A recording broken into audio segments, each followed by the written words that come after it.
Hello. In this video, we're going to look at the B cell and the T cell story. So the story of the B and T cells, as well as we will introduce lymphoma, particularly the B cell lymphoma. So just introducing the organs here that are associated with the B and T cells. We have the bone marrow, the thymus, and the lymph node. Now, in the bone marrow, there are lymphoid progenitor cells, which can either become a precursor T cell or a precursor B cell. Let us follow the precursor T cells. The precursor T cells will move into the thymus, where they become thymocytes, double negative. They are double negative because they are negative for both CD4 and CD8 receptors.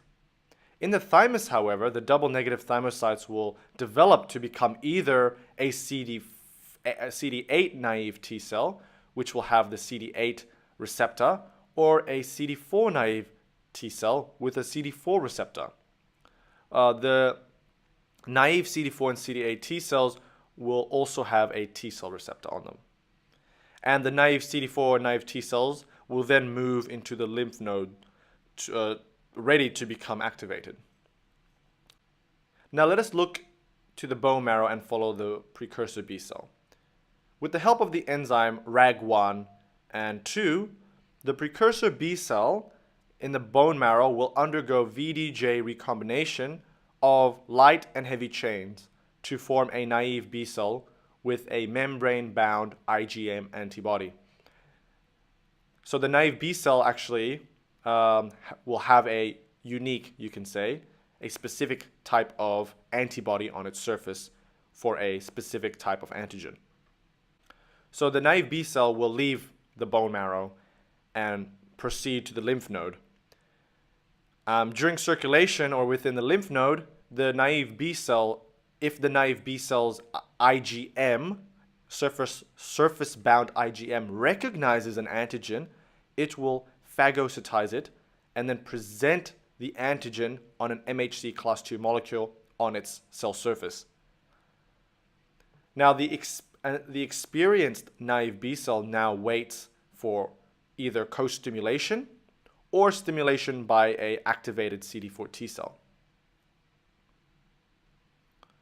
So we're going to look at what happens in co-stimulation. So let us just say this naive CD4 T cell can recognize the antigen being presented by the B cell. What happens next is called co-stimulation. The naive CD4 T cell stimulates the naive B cell, and the naive B cell stimulates the CD4 T cell. Alternatively, what could have happened is that a fully activated CD4 T cell could have activated the naive B cell. But anyways, what we end up with is an activated CD4 T cell and an activated B cell. When the B cell is activated by the T cell, something big happens. There are cytokines that the T cell will secrete that trigger the naive B cell to proliferate into centroblasts. During the proliferation process, each individual B cell undergoes what is known as somatic hypermutation by the AID enzyme. Somatic hypermutation introduces point mutation in the variable region of the antibody gene. Thus, what we end up with many centroblasts, each with different surface IgM antibodies, because their variable regions have slightly changed thanks to the mutations. So these centroblasts can have antibodies with either an increased or decreased affinity to that antigen. The centroblasts then move through the germinal center to where there are many follicular dendritic cells presenting many antigens on its surface. There are also follicular T helper cells in this area.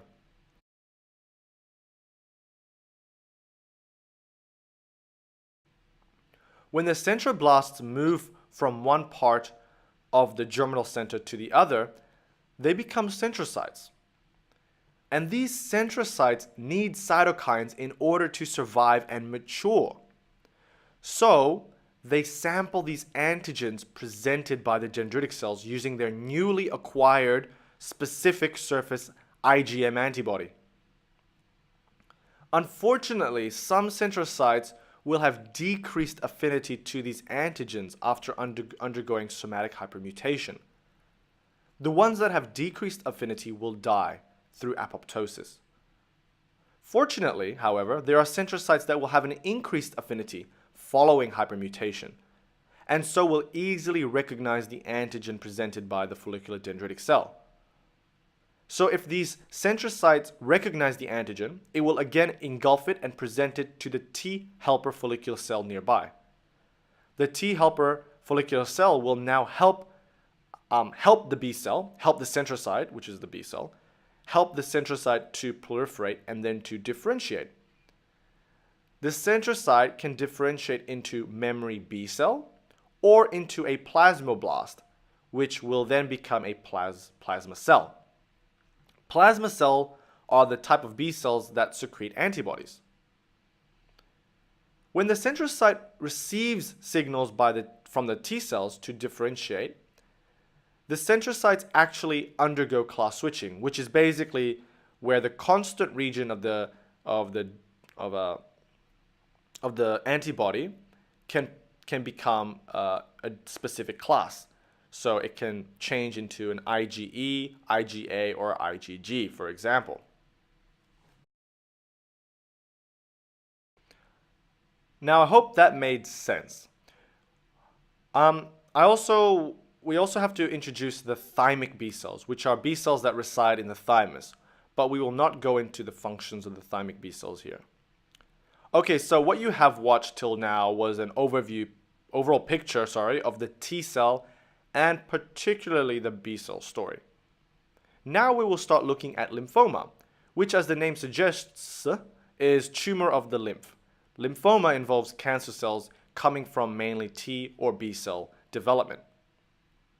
So using this diagram, we can see in which steps of the T and B cell development these cancer cells may arise from, and what type of lymphoma can result. So, lymphoma. Lymphoma is a heterogeneous group of malignancies characterized by proliferation of lymphoid tissue. They are diverse in cellular origin, morphology, immunophenotype, cytogenetic and molecular abnormalities, and they're different in response to treatment and prognosis. So they're a big deal. Lymphoma can be categorized into two broad categories. These are Hodgkins and non-Hodgkin's lymphoma.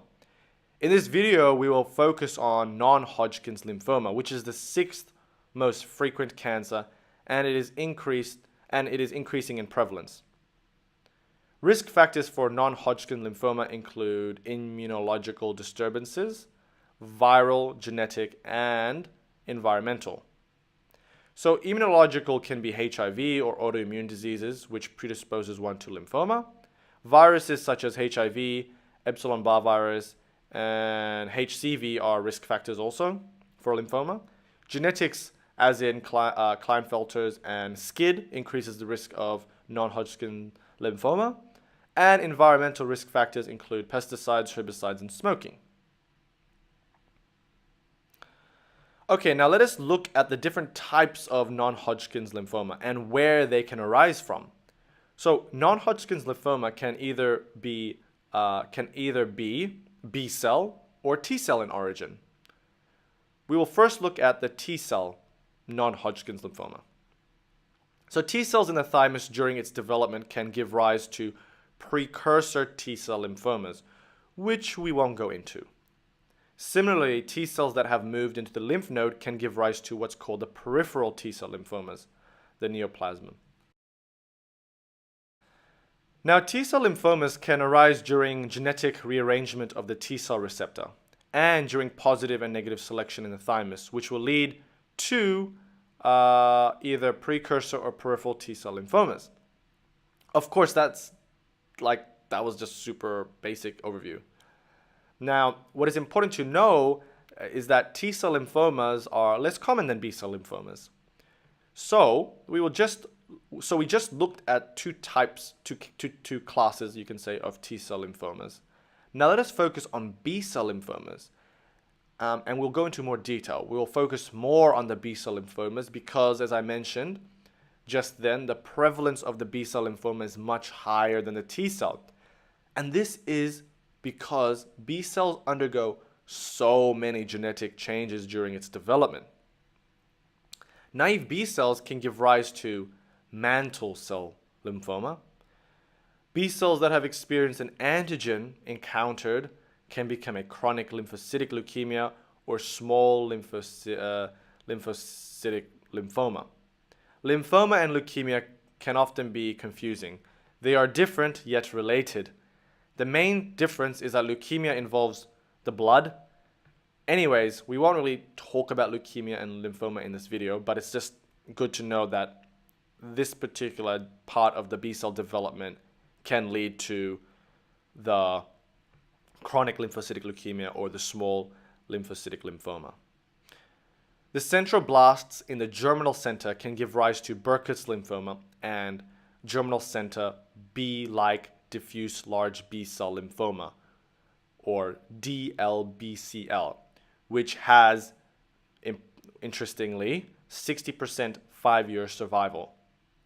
Both Burkitt's lymphoma and germ cell B-like diffuse large B-cell lymphoma are some of the common types of B-cell lymphomas possibly because of the genetic mutation that occurs following somatic hypermutation in the germinal center.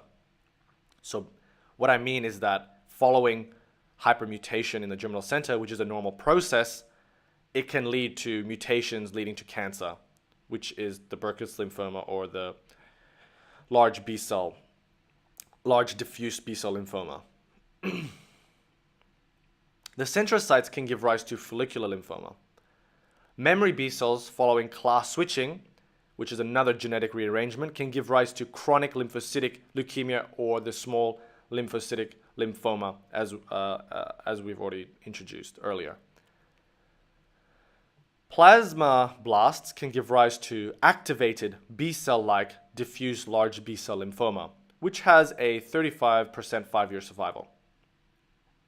So now we have actually talked about two types of diffuse large B-cell lymphoma. Well, we actually have three, and the third one arises from the thymic B cells. So here, the thymic B cells can give rise to what is called the primary mediastinal B-cell-like diffuse large B-cell lymphoma. So we have 1, 2, 3 types of diffuse large B-cell lymphoma. Anyways, the reason it is important to know this is because the most common non-Hodgkin's B-cell lymphoma are the diffuse large B-cell lymphomas as well as the follicular lymphomas. So that is why it's important to know these. So those were the major types of lymphomas I wanted to talk about. But using this diagram, it is also important to introduce a common type of cancer which arises from one particular cell, which are the plasma cells.